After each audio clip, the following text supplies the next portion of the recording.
नमस्कार दोस्तों, फिर से आप सभी का HR7 क्लासेस में स्वागत है। मैं प्रभु दयाल वर्मा। आज हम NCERT एंड RBSE गणित कक्षा 10 के अध्याय 2 के निम्नलिखित प्रश्नों पर चर्चा करेंगे। जैसे दोस्तों आपको पता है कि हमने प्रश्नमाला 2.1 का परिचय जान लिया था। आइए उसी कड़ी में प्रश्नमाला 2.1 के निम्नलिखित प्रश्नों को हल करने की कोशिश करेंगे। दोस्तों हमेशा एक बात याद रखना कि किसी कार्य लक्ष्य की प्राप्ति न होने पर मन में एक ही धारणा रखना चाहिए कि एक बार और प्रयास किया जाए। दोस्तों किसी भी कार्य लक्ष्य को प्रयास के द्वारा ही प्राप्त किया जा सकता है। आइए दोस्तों इसी कड़ी में हम प्रश्नमाला 1.2 पर चर्चा करते हैं। दोस्तों अगर आप चैनल पर नए हो तो चैनल को सब्सक्राइब एंड शेयर जरूर करें, साथ ही बेल आइकन को प्रेस करना ना भूलें, जिससे आपको वीडियो का नोटिफिकेशन तुरंत मिल पाए। आइए दोस्तों इसी कड़ी में हम प्रश्नमाला 1.2 को समझने की कोशिश करते हैं। दोस्तों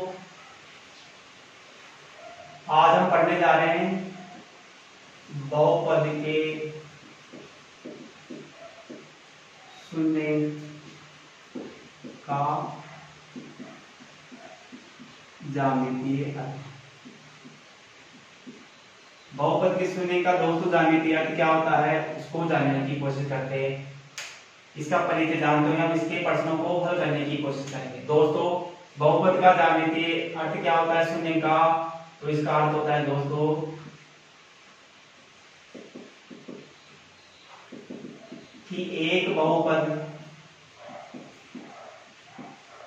px के शून्य उन बिंदुओं के x निर्देशांक होते हैं जहां कोई समीकरण मान लो जहां y बराबर px क्या हो, px ग्राफ x अक्ष को प्रतिच्छेद x अक्ष को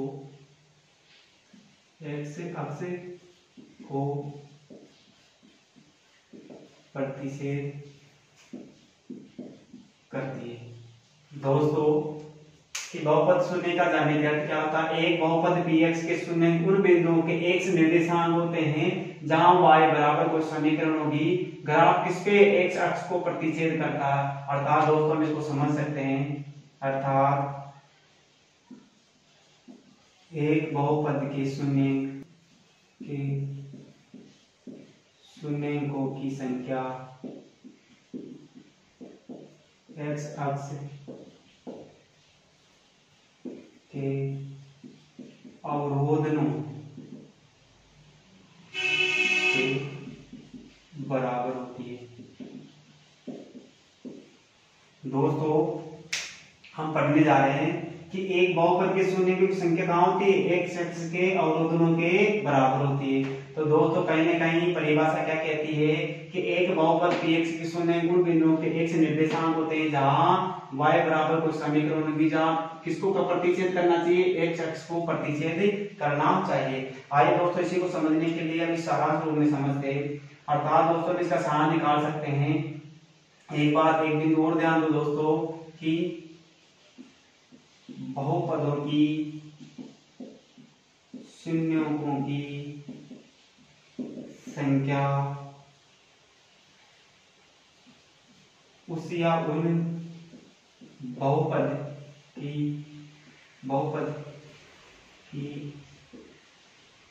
घात पर निर्भर करती है।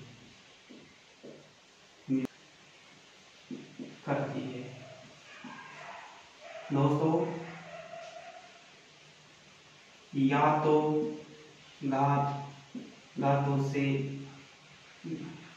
घातों से कम या बराबर हो सकती है। दोस्तों ये क्या कहना चाहता है कि बहुपद की शून्य की संख्या किस पर करती है, निर्भर घात पर निर्भर करती है बहुपद की। या तो क्या होगी तो दोस्तों घात के बराबर हो जाएगी या कम हो जाएगी। तो दोस्तों इसी के आधार पर, इस बिंदु के आधार पर हम एक बात ये कह सकते हैं कि एक रैखिक बहुपद में शून्यों की संख्या अधिकतम कितनी हो सकती है दोस्तों? अधिकतम हो सकती है 1 हो सकती है। कितनी हो सकती है दोस्तों? 1 हो सकती है। अधिकतम कितनी हो सकती है दोस्तों? 1 हो सकती है।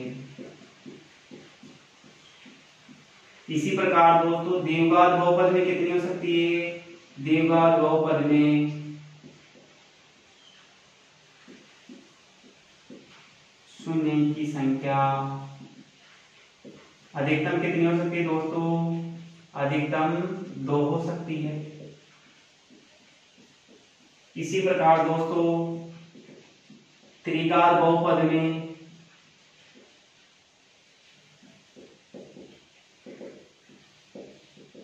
शून्य की संख्या कितनी हो सकती है दोस्तों? शून्य की संख्या अधिकतम 3 हो सकती है। दोस्तों मैंने आपको कुछ बातें बताई है। पहले मैं परिभाषा पे जाता हूँ वापिस कि एक बहुपद px के शून्य उन बिंदुओं के x निर्देशांक होते हैं जहां y बराबर क्या होता है? px ग्राफ x अक्ष को प्रतिच्छेद करता है। दोस्तों इसका अर्थ क्या है? इसका अर्थ जानते हैं कि अर्थात एक बहुपद के शून्यों की संख्या x अक्ष के अवरोधनों के बराबर होती है। दोस्तों कहीं ना कहीं हम ग्राफ के रूप में पढ़ेंगे। जब x अक्ष को कोई रेखा प्रतिच्छेद करती है, कितनी बार प्रतिच्छेद करेगी, उसी पर क्या है? शून्यों की संख्या का निर्धारण होगा। तो दोस्तों इसका मतलब क्या? अवरोधनों के बराबर होती है। एक बात और दोस्तों, बहुपद के शून्यों की संख्या किस पर निर्भर करती है? घात पर निर्भर करती है। अर्थात जैसे एक रेखिक बहुपद में अधिकतम कितनी हो सकती है? 1 हो सकती है। क्यों? कि एक रेखिक बहुपद में अधिकतम चर की घात अधिकतम कितनी घात होती है? 1 होती है। उसी प्रकार एक द्विघात बहुपद में अधिकतम त्रिघात बहुपद में शून्यों की संख्या कितनी होती है दोस्तों? 3 हो सकती है।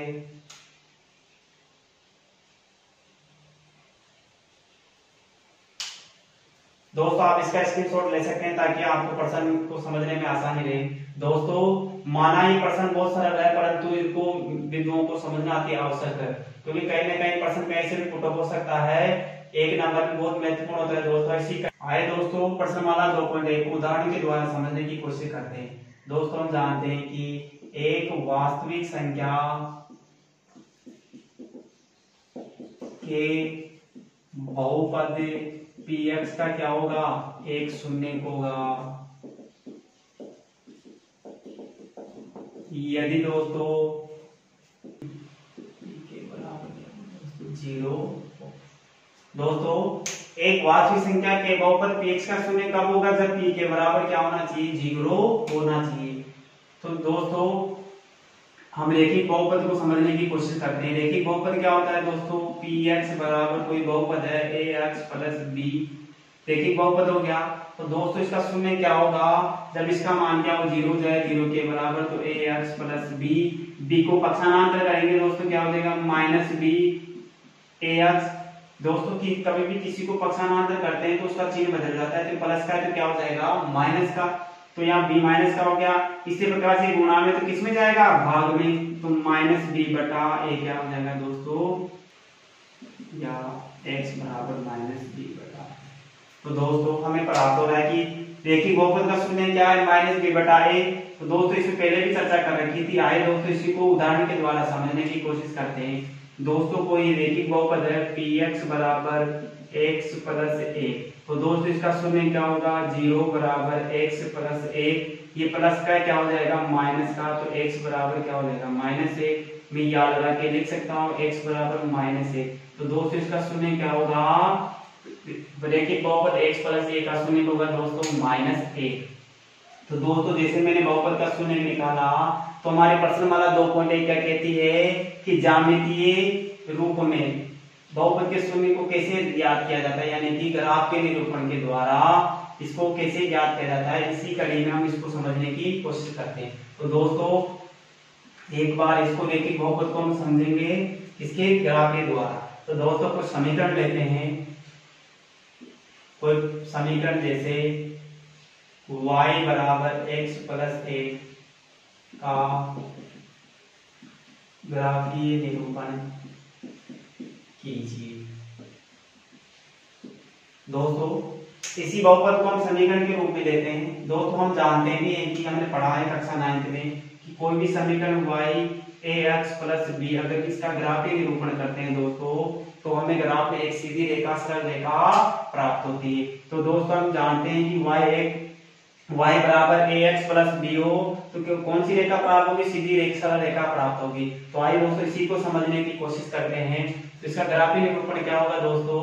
तो y बराबर क्या है हमारे पास समीकरण, तो समीकरण y बराबर x + a। तो दोस्तों हम जानते हैं कि कहीं ना कहीं हमें 2 या 3 मान चाहिए ग्राफ में निरूपण करने के लिए। तो दोस्तों इसमें 2-3 मान कैसे निकालेंगे इसको ज्ञात करने के लिए?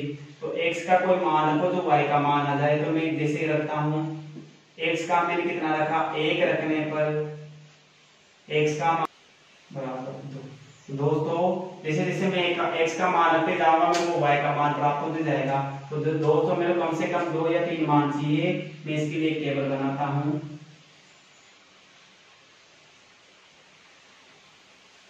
दोस्तों ये हो गया मेरा y बराबर x + 1। ये कितना हो गया? x। तो दोस्तों जैसे मैंने 1 रखा वो x का मान, तो मेरे पास y कितना आ गया? 2। इसी प्रकार दोस्तों मैं अगर -2 रखूंगा तो मेरे पास कितना आ जाएगा? -1। आप दोस्तों रख के देखना, -2 में से प्लस का आ गया तो -1। दोस्तों इसका मान 2 रखने में कितना आता है? 3। अब दोस्तों मेरे पास क्या है? x और y के मान आ गए। दोस्तों इन्हीं मानों के आधार पर मैं किसका ग्राफ का निर्माण करूंगा? एक सरल रेखा प्राप्त होगी दोस्तों। तो जैसे कैसे? तो मैं इसके ग्राफ खींचता हूं दोस्तों और देखता हूं कि इसके शून्य कहां हमें प्राप्त होते हैं। तो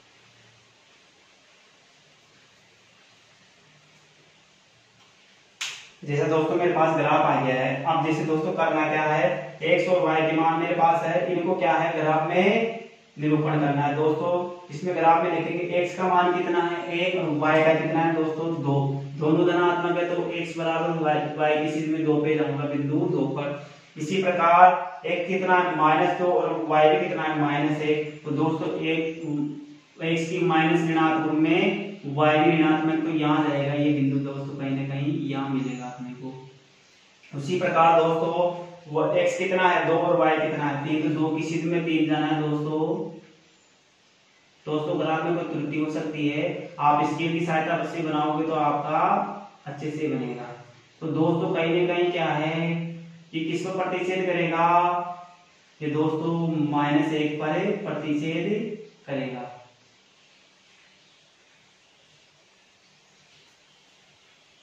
तो दोस्तों ये क्या हो गया अपना? y बराबर x + 1। ये क्या है दोस्तों? 1 और 2, ये बिंदु हो जाएगा दोस्तों 2 और 3, ये बिंदु हो जाएगा -2 और -1। तो दोस्तों जैसा अब इससे मेरे को अवगत हो रहा है कि किसी भी ग्राफ में ग्राफ क्या होता है? ग्राफ की जो रेखा होती है अगर वो x अक्ष को जितनी बार प्रतिच्छेद करती है और जहां प्रतिच्छेद करती है वही क्या होता है? इस बहुपद का शून्य या रैखिक समीकरण का शून्य होता है। तो दोस्तों यहाँ नाम कर रहा है -1 पर, मेरा बहुपद का शून्य भी क्या था? -1। अर्थात मैं इससे निष्कर्ष पे पहुंच सकता हूँ कि किसी भी रैखिक बहुपद में ग्राफ जहां x अक्ष को प्रतिच्छेद करता है वही क्या होता है? उसका शून्य होता है। तो दोस्तों इसका सारांश यही है रैखिक बहुपद, द्विघात बहुपद या त्रिघात बहुपद में कि ग्राफ जहां x अक्ष को जितनी बार प्रतिच्छेद करता है उतने उसके शून्य कहलाते हैं। अर्थात रैखिक बहुपद में अधिकतम एक शून्य हो सकता है, द्विघात बहुपद में अधिकतम 2 शून्य हो सकते हैं। इसी प्रकार त्रिघात बहुपद में कितने हो सकते हैं दोस्तों? 3 बहुपद हो सकते, 3 शून्य हो सकते हैं। इसी कड़ी में द्विघात बहुपद को समझने की कोशिश करते हैं।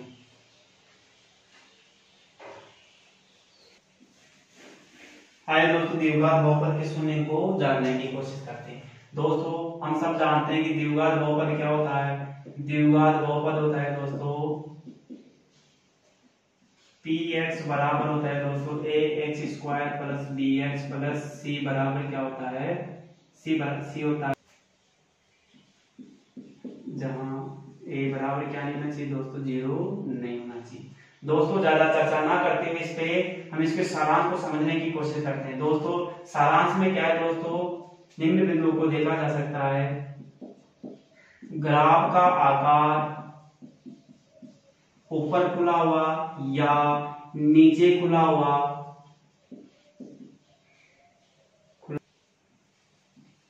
होता है।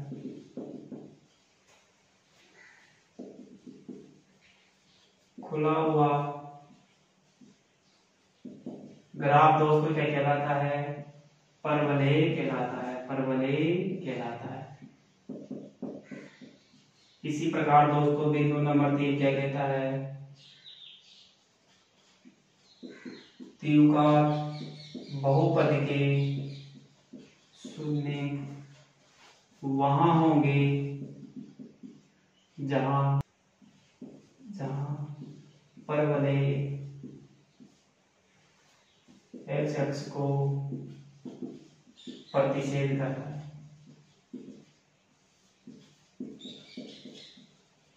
दोस्तों कहने का मतलब क्या है कि एक द्विघात बहुपद में जो आकृति बनेगी अपनी ग्राफ ऊपर खुला हुआ नीचे खुला हुआ, ये जहां एक्स अक्ष को प्रतिच्छेद करेगा या नहीं करेगा, उन स्थितियों में क्या है? द्विघात बहुपद के शून्यों की संख्या का निर्धारण होगा। दोस्तों कहीं न कहीं कितनी स्थितियां बन सकती है दोस्तों? उन स्थितियों को दोस्तों एक स्थिति तो क्या होगी दोस्तों कि परवलय क्या होगा? नीचे खुला हुआ होगा। तो दोस्तों मैं इसको ग्राफ निरूपण के द्वारा समझ सकता हूं।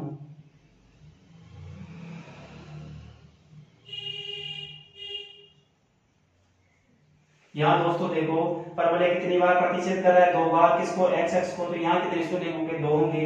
इसी प्रकार मैं इसको भी, जब एक परवलय क्या होता है दोस्तों ऊपर की ओर खुला हुआ होता है, तो दोस्तों निम्न स्थिति बनेगी किसमें? बहुपद में। अब दोस्तों यहां देखो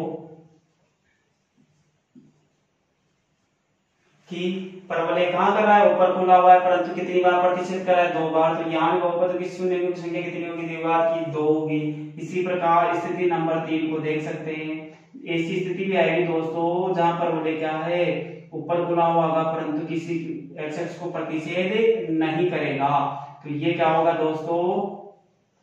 यहाँ कोई भी शून्यांक नहीं होगा। इसी प्रकार एक स्थिति ऐसी बनेगी जब क्या होगा दोस्तों? वो नीचे खुला हुआ होगा, परंतु यहाँ भी क्या नहीं होगा? वो प्रतिच्छेद नहीं करेगा। तो कोई संख्या शून्यों की संख्या नहीं होगी दोस्तों। देखो यहाँ भी कोई शून्यों की संख्या नहीं होगी। एक स्थिति और जान सकते हैं दोस्तों, जब क्या होगा दोस्तों? ऊपर तो खुला हुआ होगा, परंतु एक ही बिंदु होंगे दोनों, तो समपाती हो जाएंगे दोस्तों। समपाती में क्या होगा दोस्तों? ये एक बिंदु हो जाएगा एक। तो दोस्तों यहाँ देखो समपाती हो रहा है, तो एक ही बार प्रतिच्छेद कर रहा है, तो इसमें कितने होंगे? शून्य 1 होंगे। तो दोस्तों यहाँ जगह न होने के कारण मैं इसको यहाँ बना देता हूँ। एक और स्थिति बच गई अपने लास्ट 6 नंबर की। क्या होगी दोस्तों? होगी तो क्या दोस्तों? ये भी खुली हुई नीचे होगी, परंतु ये भी क्या होगी? समपाती होगी। तो दोस्तों इन निम्न स्थितियों के द्वारा हमने ग्राफीय निरूपण को समझने की कोशिश की कि ग्राफीय निरूपण के द्वारा द्विघात बहुपद के शून्य की कैसे ज्ञात किए जाते हैं। तो दोस्तों आइए इसी कड़ी में त्रिघात बहुपद को समझने की कोशिश। तो त्रिघात बहुपद में जिसे रेखिक और द्विघात बहुपद को समझ देखा, उसी प्रकार त्रिघात बहुपद को देखते हैं। त्रिघात बहुपद में किन स्थितियों के द्वारा हम इसको पता लगा? त्रिघात बहुपद क्या होता है? px बराबर होता है दोस्तों ax cube plus bx square plus cx क्या होता है दोस्तों? d, जहां क्या नहीं होता? a बराबर नहीं होता 0 के। दोस्तों जैसे द्विघात बहुपद की स्थितियों को देखा, आइए उसी प्रकार त्रिघात बहुपद की स्थितियों को ग्राफीय निरूपण के द्वारा देखते हैं कैसे शून्यों की संख्या ज्ञात करेंगे। जैसे एक स्थितियों की दोस्तों कि कोई ग्राफ में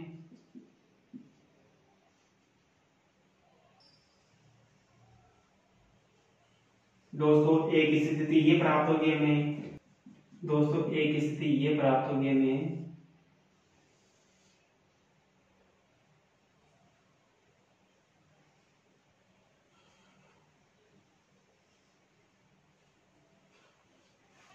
दोस्तों एक स्थिति ये प्राप्त होगी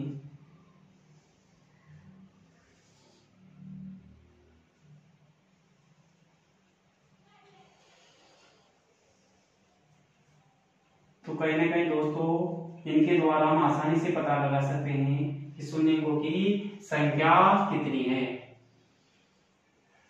तो दोस्तों हमने रेखिक बहुपद, द्विघाती बहुपद, त्रिघाती बहुपद को ज्यामितीय अर्थ में समझने की कोशिश की। आइए दोस्तों इन्हीं के आधार पर अब हम प्रश्न संख्या 1 को करने की कोशिश करते हैं।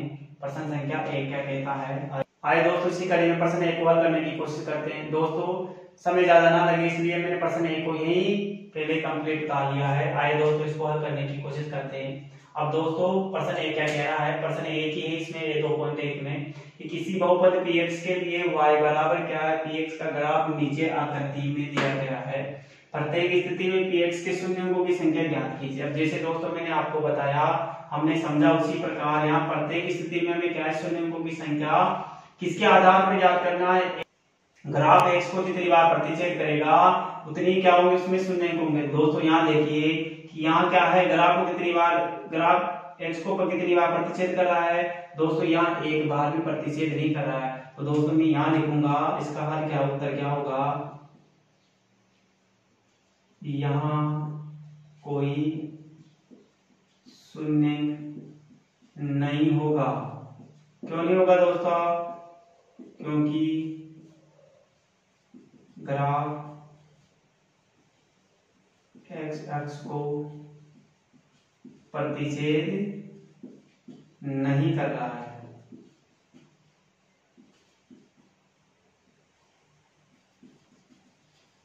देखो यहाँ कोई भी शून्य नहीं होगा। क्यों नहीं होगा दोस्तों, क्योंकि ग्राफ x को कोई भी ग्राफ क्या है, x को प्रतिच्छेद नहीं कर रहा है। इसी प्रकार यहाँ कितने शून्य दोस्तों आप लिख लेना है। दोस्तों अब यहाँ देखिए, यहाँ x को ग्राफ कितनी बार प्रतिच्छेद कर रहा है, एक बार। तो इसका उत्तर क्या होगा दोस्तों, हल होगा दोस्तों इसका 1। क्या आएगा इसका आंसर 1। दोस्तों आप इसका विस्तार लिख लेना कि यहाँ शून्य की संख्या कितनी होगी, 1 होगी, क्योंकि ग्राफ x को एक बार प्रतिच्छेद कर रहा है। इसी प्रकार दोस्तों चित्र 3 में देखिए, ग्राफ x को कितनी बार कर रहा है, 1 2 3, कितनी बिंदुओं पर कर रहा है, 3 बिंदुओं पर। तो दोस्तों आप यहाँ भी हल में क्या लिख दोगे, आंसर कितना आएगा दोस्तों 3। तो इसको लिखना कैसे है कि यहाँ शून्य की संख्या 3 होगी, क्योंकि ग्राफ x को 3 बार प्रतिच्छेद कर रहा है। इसी प्रकार दोस्तों इसका कितना होगा 2, क्योंकि यहाँ भी क्या है दोस्तों,